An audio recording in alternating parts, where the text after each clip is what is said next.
Welcome everyone. Rapid ई content development के guideline series में आपका स्वागत है। ये ऐसी सीरीज़ है जिसमें 6 सेशंस इंक्लूडेड है। पहले 3 सेशंस में ई कंटेंट डेवलपमेंट की पूरी प्रोडक्शन प्रोसेस के बारे में आपको बताया जाएगा, जिसके 3 स्टेजेस होते हैं, जैसे कि प्री प्रोडक्शन, फिर आता है एक्चुअल प्रोडक्शन और लास्ट में होता है पोस्ट प्रोडक्शन। हर सेशन में इस एक स्टेज के बारे में हम जानकारी लेंगे। जैसे कि ये पहला है प्री प्रोडक्शन।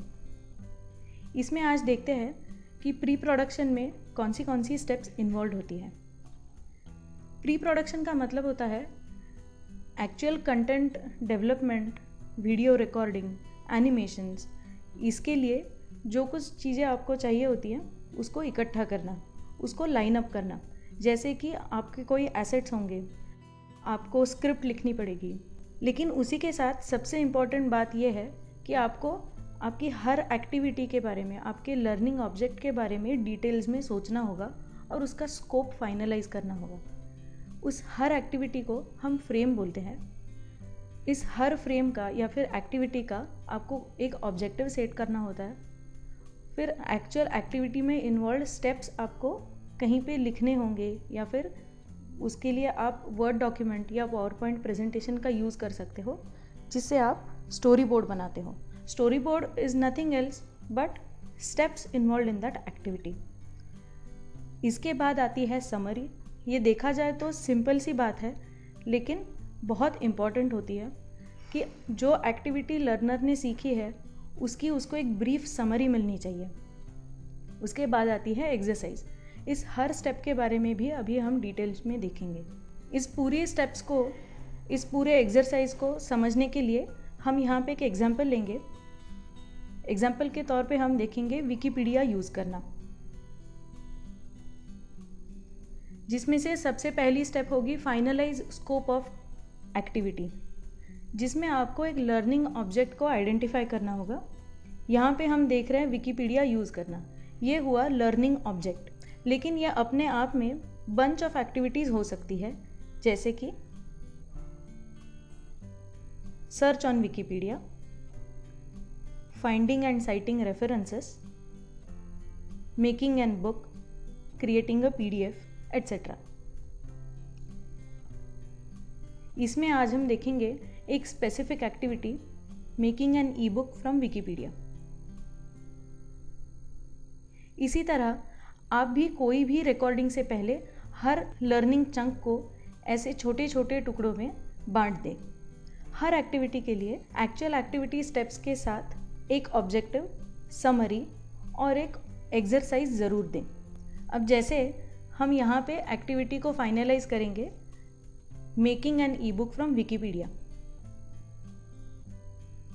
सबसे पहले जब हम लर्निंग ऑब्जेक्टिव सेट करने वाले हैं, यहाँ पे मैं कुछ वर्ब्स आपके साथ शेयर कर रही हूँ, जिसका यूज़ आप अपनी एक्टिविटी के लर्निंग ऑब्जेक्टिव सेट करने में करें। इसमें एक्टिविटी में इन्वॉल्व एक्शंस के हिसाब से वर्ब्स को चुनें, जैसे कि नॉलेज या कॉम्प्रिहेंशन या एप्लीकेशन टाइप की एक्टिविटी होगी तो उसके लिए कंप्यूट, डेमॉन्स्ट्रेट, इलस्ट्रेट, ऑपरेट ऐसे वर्ब्स यूज़ करें। हमेशा याद रखें, इन्हें भूतकाल, वर्तमान काल या भविष्य काल में न लिखें, बल्कि इन्हें उनके प्लेन वर्ब फॉर्म में लिखें।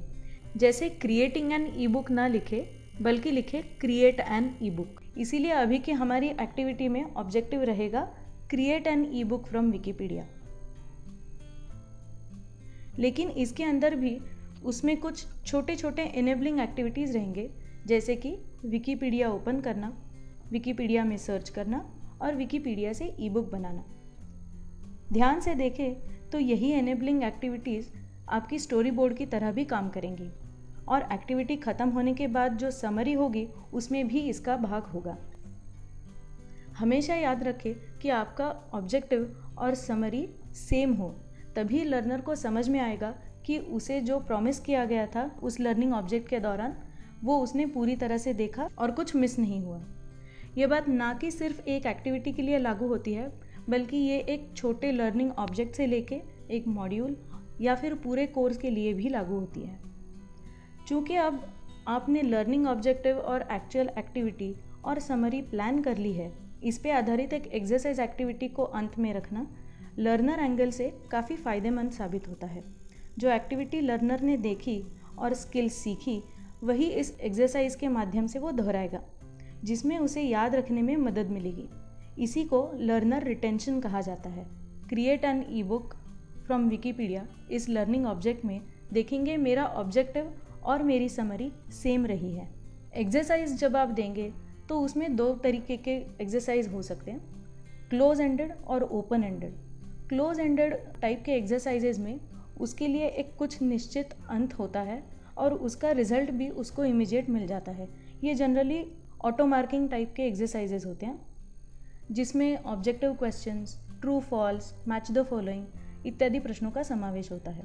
और कुछ ओपन एंडेड एक्सरसाइजेज भी दिए जा सकते हैं, जिसका अंत लर्नर एंगल के हिसाब से बदल सकता है।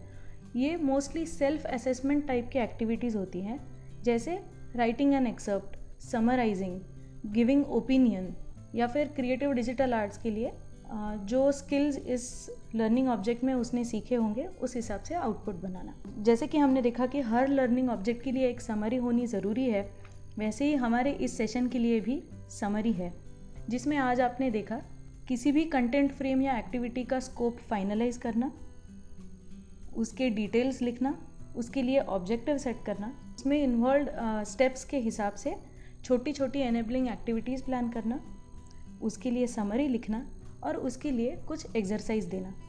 उसी हिसाब से आज के इस लर्निंग ऑब्जेक्ट में आपके लिए भी एक एक्सरसाइज दे रही हूँ।